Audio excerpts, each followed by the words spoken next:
Hey everyone, welcome to another episode of Divi Nation. Divi Nation is a podcast and video show by Elegant Themes, the creators of Divi, the ultimate premium WordPress theme and visual page builder.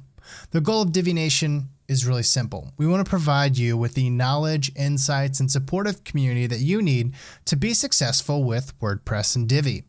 I'm your host, Nathan B. Weller, and as your host, it's my job to facilitate that success by having various guests from the Divi and wider WordPress community onto the show to share their stories and experiences with you. In this episode, I'll be interviewing Joseph Fioramonti. Joseph is the founder of Dark Square, a design studio based out of Baltimore, Maryland that specializes in branding. He's also a professor at the University of Baltimore, where he teaches graphic design. When I caught up with Joseph on Skype recently, we talked about how his company uses Divi with their clients and how he recommends Divi to his students, and a lot more. I hope you enjoy our chat as much as we did having it. Without further delay, here is our conversation. Joseph, welcome to Divi Nation. Thank you. It's great to be here. Thanks for making time to talk with me today. Yeah, absolutely. It was great to get introduced to you via email.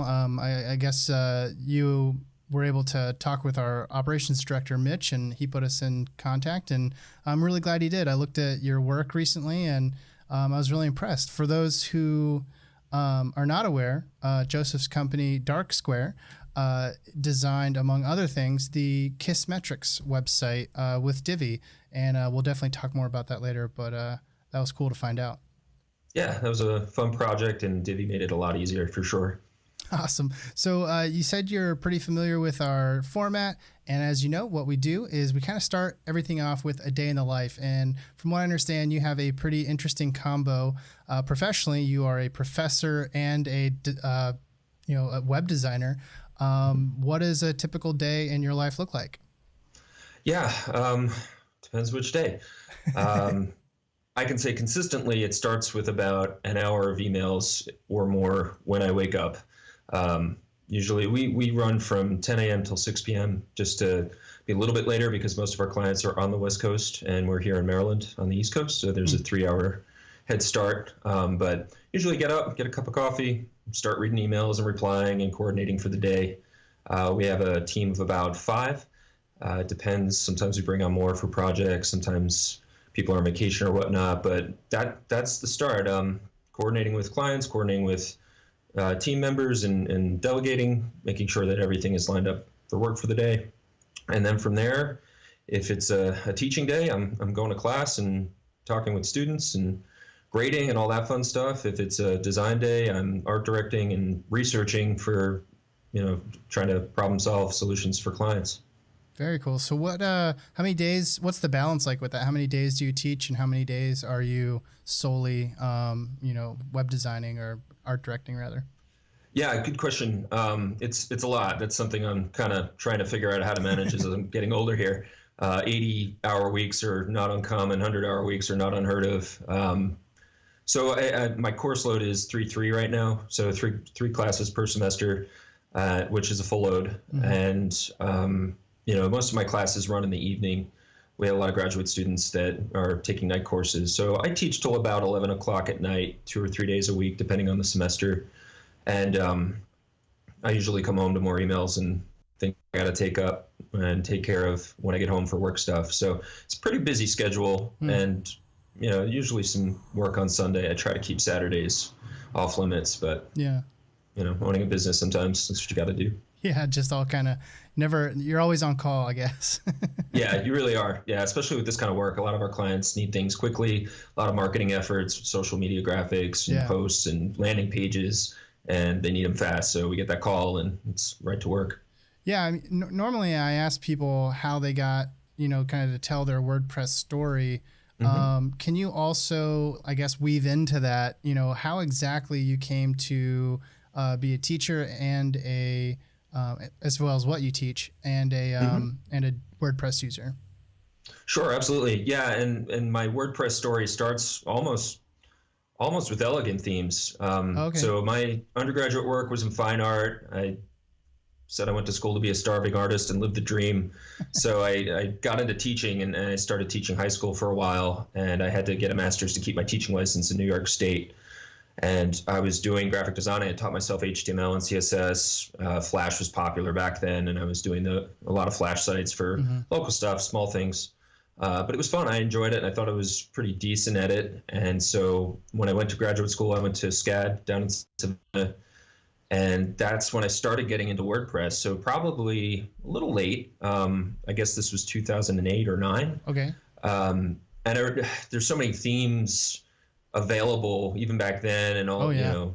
theme forests and whatnot. And this was even before Divi had come out. I came across your site, and it was great stuff. I mean, it was well designed, and I could work with it. I didn't know PHP very well. I knew some front end stuff, but I could work with what you guys had. And the other thing that really impressed me was you kept updating them, where early projects that I didn't use elegant themes for, it was a one and done situation. WordPress would update, but they wouldn't. Sure. And I was kind of out of luck, and my clients were out of luck.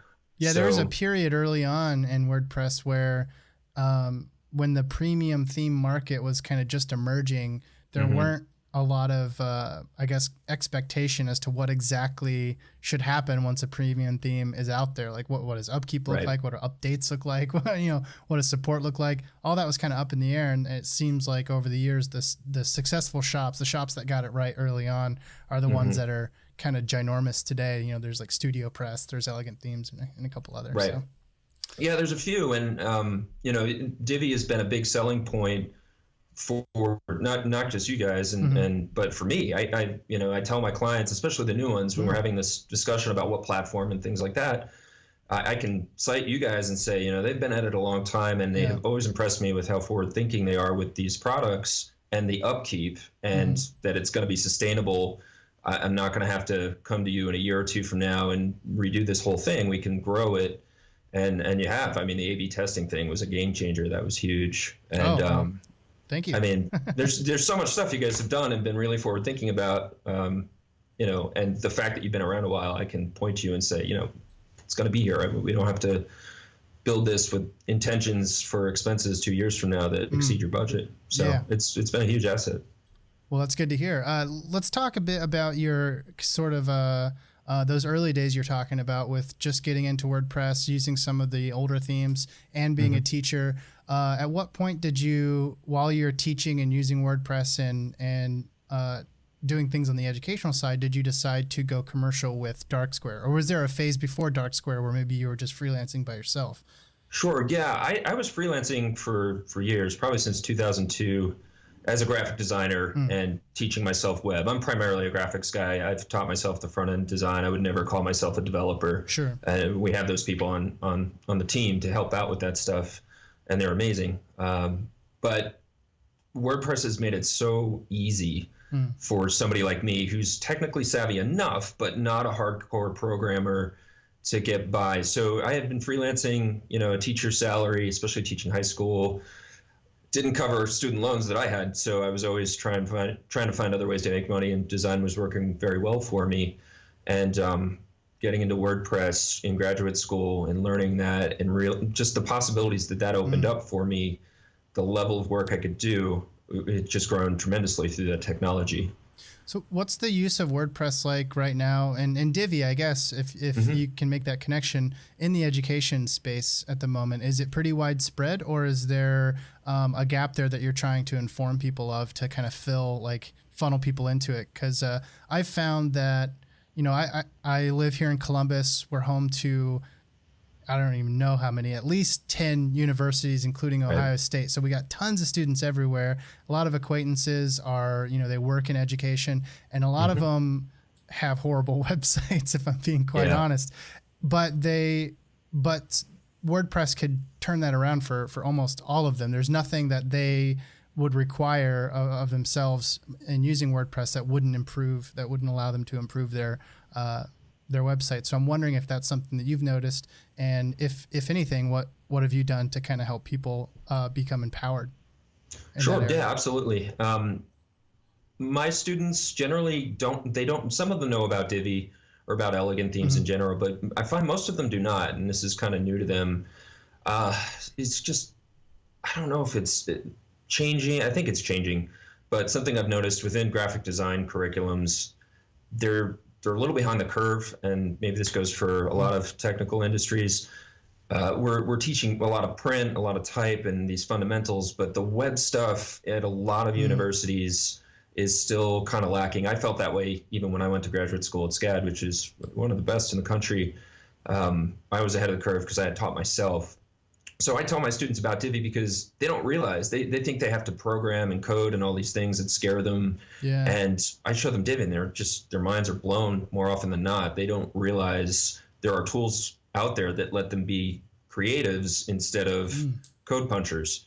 And that tool is really liberating for a creative like me and for creatives like my students to they can get by, but you start talking PHP and some of these other languages, forget it. It's just too much. So what does that process look like for a student that you're trying to get educated, or at least like allow them to build a portfolio? I mean, do you have Divi workshops, or do you just point people in the direction of Divi and hope that they get it? Yeah, I mean, a little bit of both. I usually, my classes are really focused on design, visual communication between humans, more theoretical practice than technical stuff. There are so many resources out there between lynda.com. The Elegant Themes website is just a tremendous resource. That stuff's homework. I can say, go learn this stuff. I can teach you design, and I can talk to you about how to teach yourself these things. And I find as an educator, that's a much more valuable lesson to my students than me doing a button pushing workshop. Because then they're self-motivated, and as that technology continues to change, they have the skill set and the experience to go teach themselves those things that are really available to them. So yeah, a lot of it's just kind of pushing them in the deep end and pointing them in the direction of a lot of resources that will help them learn to swim quickly.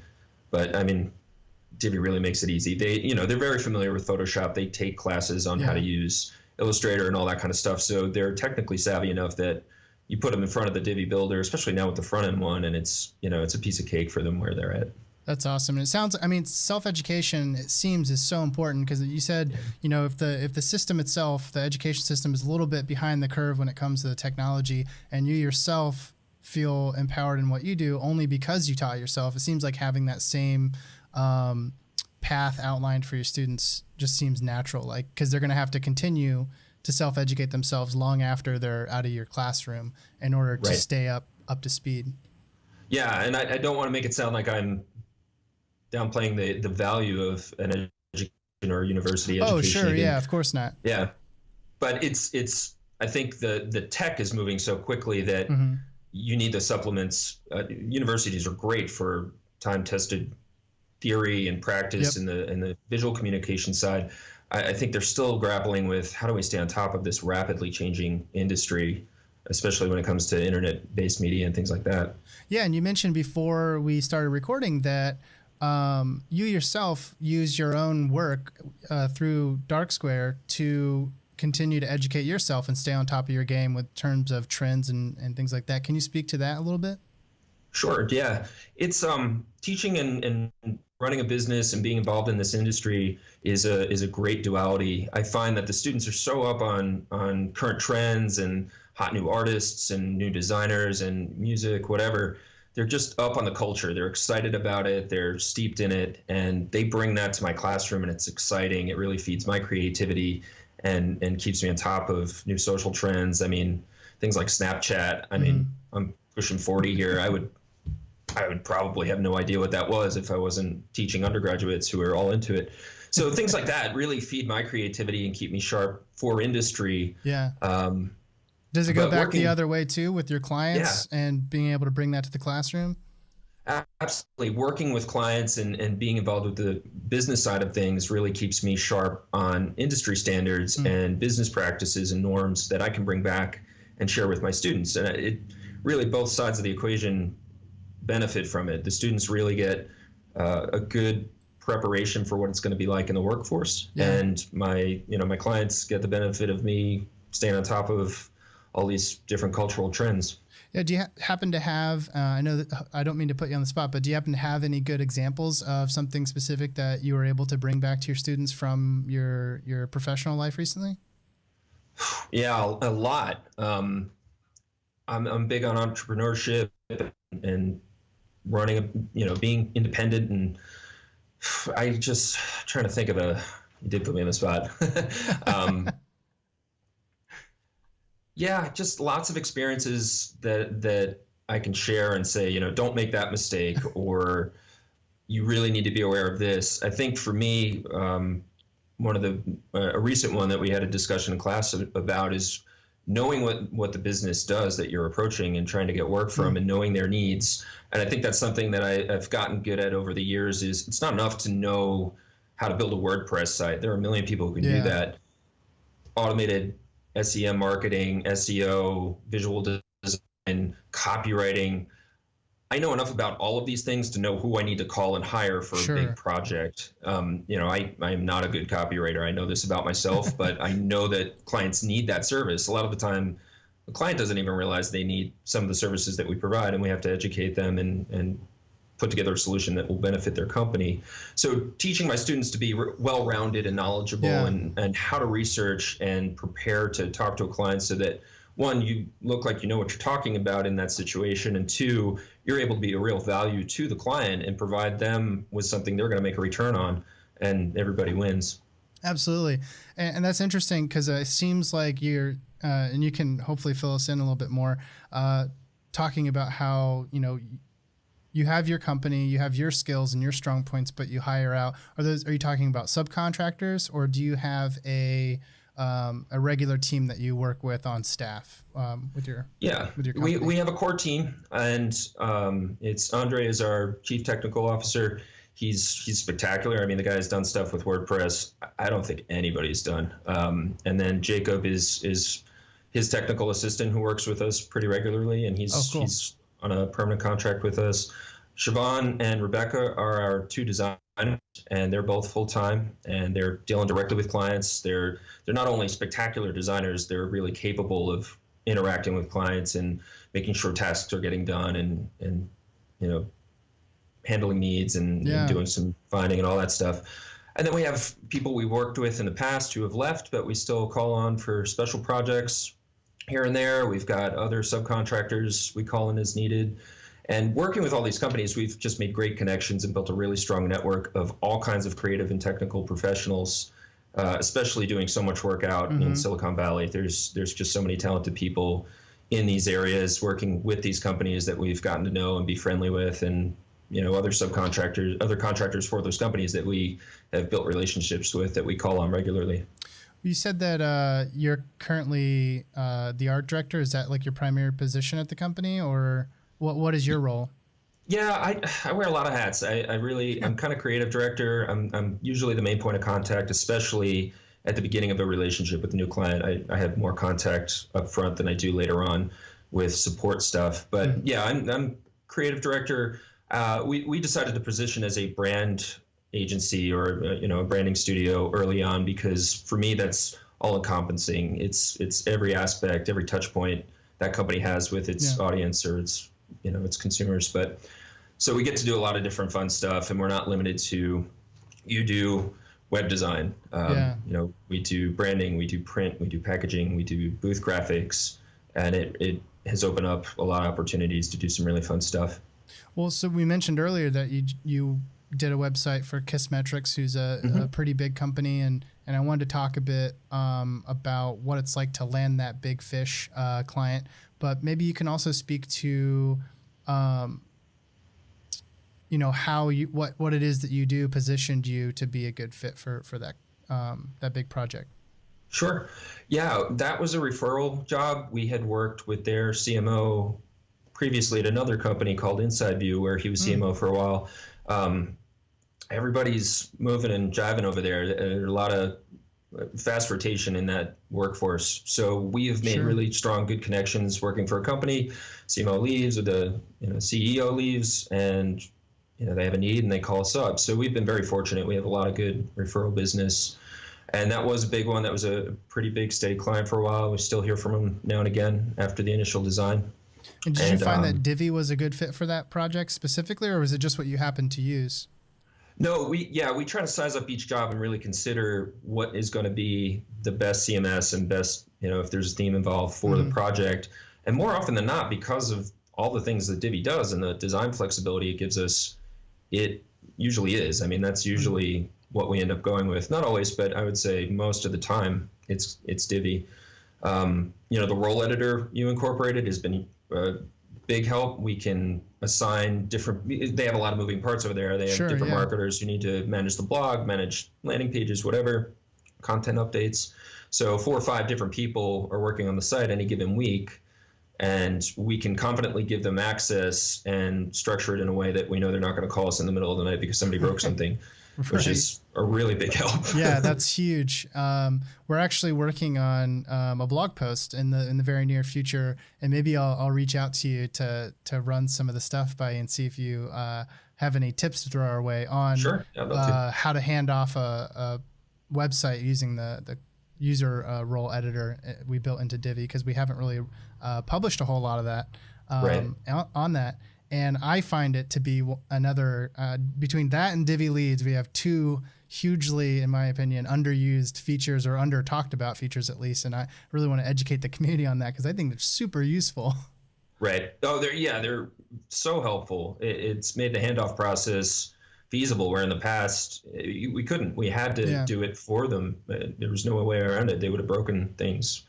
So that's been a big help for us. So with KissMetrics, it was a natural fit. They were familiar with Elegant Themes already, I believe. I think they might have been using, I can't remember. I think they were using a different theme on their blog, but they were familiar with you guys already. So it was already an easy sell. The CMO over there, we used it on Inside View as well, so he knew how we worked with it and thought it was a great fit, and that was probably part of the reason that he called us. And what's some of the stuff that they are doing specifically with Divi? Like, what are some of the things that Divi allows you to do, such as Divi Leads or easy landing page building and things like that? Are those elements that they use with different roles at their company on an ongoing basis, or is it something that they call you guys and say, hey, can you build out another part of our website for us? How does that work? Yeah, it's a little bit of both. We have templates built that they can use, and this is for most of our clients, really. Sure. They can use those templates for landing pages, and they're able to create those and plug in the copy, put in any downloads like PDFs and things like that. KissMetrics was a really interesting company because they do a lot. Their product is web metrics and a lot of A/B testing, a lot of split testing.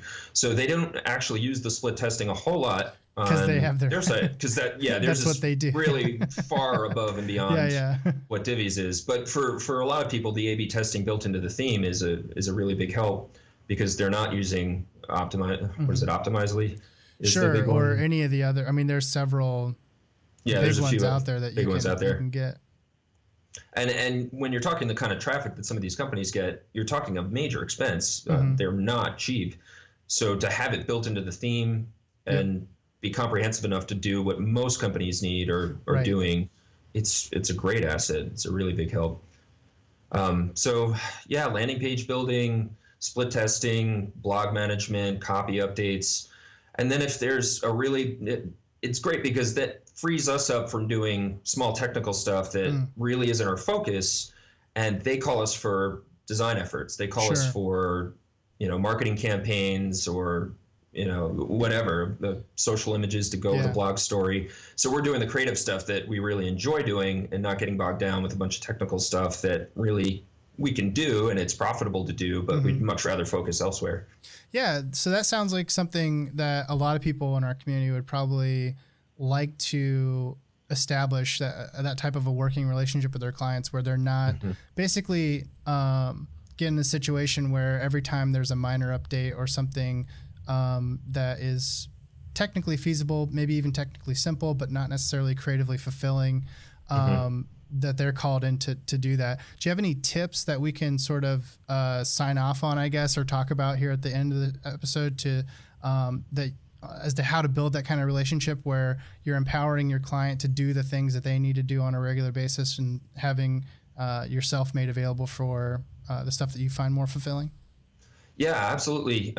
Educating your client and teaching them what best practices at the beginning of a project, teaching them how to do certain technical things that are relatively easy. I try to make Vimeo videos, screenshots, screen captures of how to do certain little tasks, little 3-minute videos on how to update or how to create a page, how to use a template. And they can always refer back to those and not call me and fumble around the internet searching for it. They have them at their disposal. It's specialized just for them. And that's usually part of the project at a big redesign or an implementation. They get that package of videos so they have a learning resource. Oh, wow. The other thing that's been a very big help is having somebody like Andre on staff or Jacob, who I get those technical things that I could do, but it's not my area of focus. I can forward that email to him. He takes care of it. That's what he loves to do, and he's really happy to do it. And I'm not spending twice as long as he would. You know, it might take me 3 hours to figure out a small little thing in the CSS, and I could figure it out, but he has it at the top of his head. I can send it to him, and it's done in 5-10 minutes, which is great. So building those relationships, even if it's not a full-time employee or something like that, have a relationship with somebody who does that development thing, somebody who does the thing that you don't like to do that much or are not that good at, somebody who does that well, that you can send them money and send them work that they find fulfilling. And that's been a great tool for me too, because so many of those people that I've worked with over the years have called me to do what I love to do and sent me work on the creative side. Oh, nice. So it's been a great networking policy as well. And how do you package your services to your clients in order to encourage that? For instance, so for instance, if you're giving them resources to do all the normal tasks that if they were having trouble or if they weren't using something as simple as Divi, they might call you in for, in a way, you're sort of taking some of that business away from yourself. So in order to keep yourself and, getting regular business from these same clients, how do you package your services to keep them coming back to you?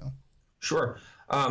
Well, really, again, focusing on what it is we love to do and what we're good at. So we try to bill ourselves as creatives, and the technical solutions are there to support what we do. So it's kind of a good buy-in factor for the client, because they see the value in not having to call a technician and pay whatever hourly rate that is every time they need a little text change or something like that. And it's really just choosing where we want to focus. My business philosophy is really, how do I serve my client to the best of my ability?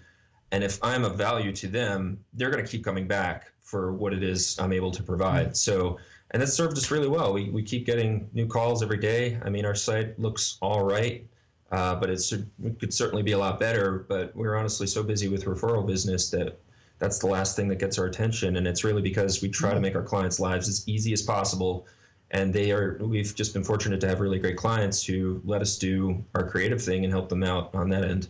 So I'm not even worried about losing the technical business at all.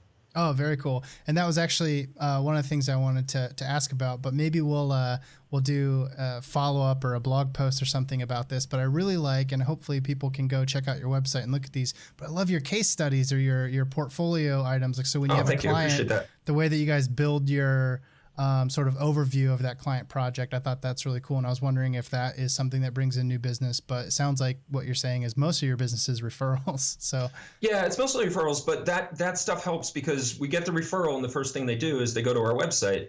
So being able to see good work and see clients that are in their marketplace or, similar in scale helps make the sale a whole lot easier. So, having that portfolio online, even if you're getting good referral business, is really important because you got to show them what you can do. It's not enough to just say, hey, this guy's really good. They will look and they want to see evidence that you know what you're doing.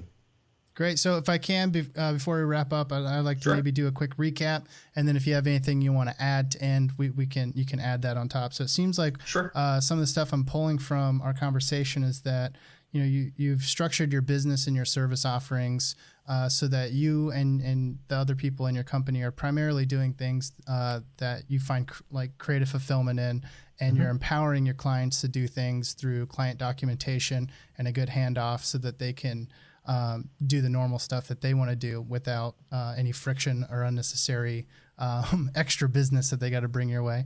And then also sounds like as far as new business comes, you depend heavily on referrals, which means you're doing a lot of customer care while you have a customer, and then kind of solidifying that new business by having good case studies on your website to instill confidence. Yeah, that's a pretty good summary. Awesome. Well, I really appreciate you taking the time to come on the show. Is there any kind of final thought you want to share with folks who are looking to maybe build out their own design boutique or design agency along the lines of what you have using Divi? Yeah, I mean, Divi specifically, maybe not off the top of my head, but I would just encourage anybody who's trying to start a business or grow a business, put your clients' needs first and really serve them the best you can. I have even when it's tough or they're difficult to deal with or even rude, I mean, we have found just being nice to people in every capacity and doing a really good job, the best job we can do, has paid off in the long term, big time. I never thought I would be in the situation I'm in, and it's great. Well, thank you very much. Appreciate Thank you. Appreciate the time. It's good to talk with you. Well, that's all for this episode of Divi Nation. As always, I just want to give another big thank you to our guest, Joseph Fioramonti, for coming on the show. If you have any questions about the topics that we covered in this episode, feel free to leave them in the comments section on the Elegant Themes blog. I've made sure that Joseph is aware of this episode going live. I'm sure he's going to be more than happy to drop by and answer any questions that he can. Thanks for tuning in, everyone. I look forward to seeing you around the community. And as always, we'll be back next week with another episode of Divi Nation.